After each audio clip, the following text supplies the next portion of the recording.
Two timelines, one dynasty. Born in blood, kept by silence. This is not just a sequel, it is a scripture written in shadows and whispers. A dual biography of a father and son, bound by the same name but divided by the very nature of their power. It's a story about the cost of the American dream, when that dream is built on a foundation of violence, and how the legacy we inherit can become the curse we pass on. It begins in the scorched earth of Corleone, Sicily. A boy, Vito Andolini, watches his family be erased by a local chieftain's vendetta. His mother sacrifices herself to give him a chance to escape, a ghost before he's even a man. He survives the crossing, a silent, feverish passenger on a ship of hope. At Ellis Island, a careless clerk and a moment of confusion strip him of his last connection to home. His town becomes his surname.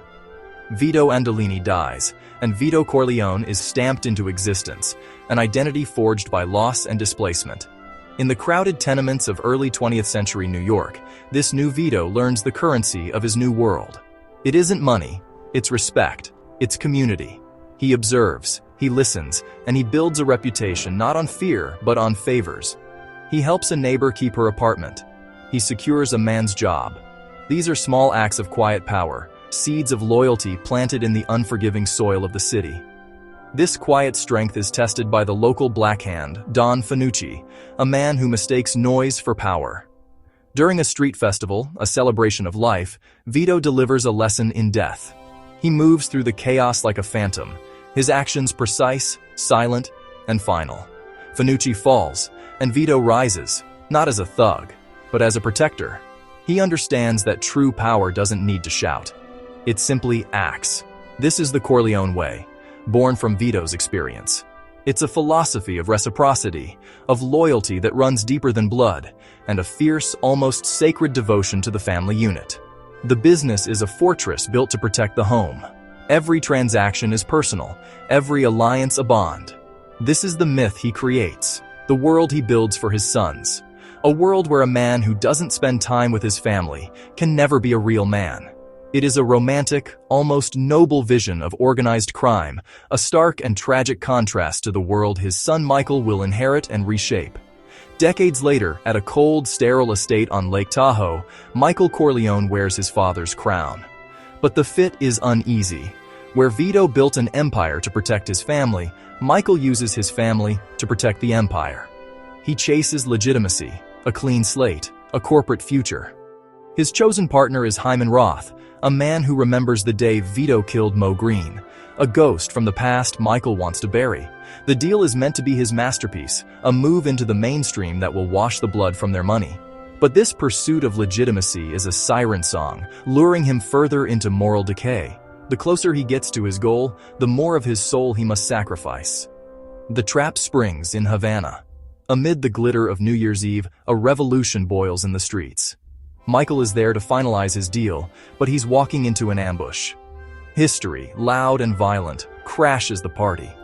He sees the fragility of Roth's alliances, the weakness of the Batista regime. He sees a rebel sacrifice himself with a grenade, a display of conviction Michael recognizes and respects. In that moment, he understands. The business is built on sand.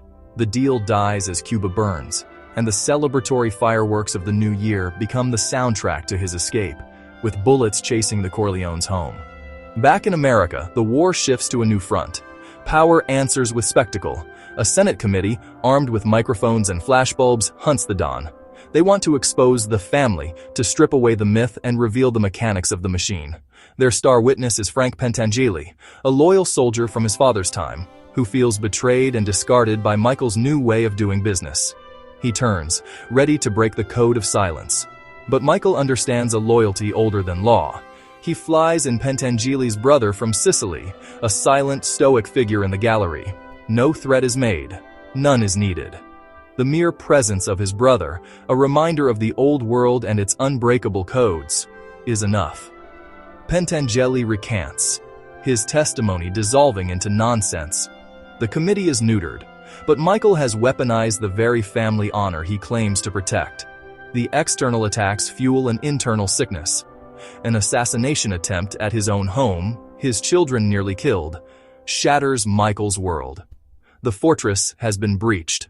Paranoia becomes his closest advisor.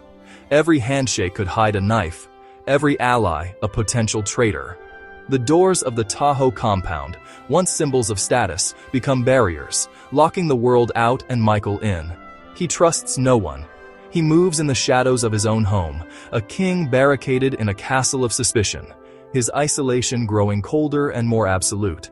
Under this immense pressure, the weakest link in the family chain finally snaps. Fredo. Always overlooked, always yearning for respect he could never command. His betrayal is not born of malice, but of weakness, a pathetic desire to have something of his own. When Michael confronts him, the confession is a quiet, devastating blow. "I knew it was you, Fredo. You broke my heart." It is the ultimate sin, not just a business betrayal, but a violation of the sacred family bond. The brotherhood, already strained, is now undone. The judgment is passed, but its execution is deferred, a cold promise hanging in the air, waiting for their mother's passing. The family doesn't just break, it implodes. Kay, his wife, the ultimate outsider, delivers the final, most personal wound. In a chilling confession, she reveals her miscarriage was an abortion. "It was a boy," she says, "and I had it killed because I would not bring another one of your sons into this world." It is an act of rebellion she knows he cannot forgive, a judgment on his entire life. With this, love becomes a question of control. He strikes her, and in that moment, the door to their life together doesn't just close. It is slammed, locked, and barred forever. The warmth of family is extinguished. Now, there is only the final reckoning. With his enemies eliminated and his power absolute, Michael carries out his last sentence.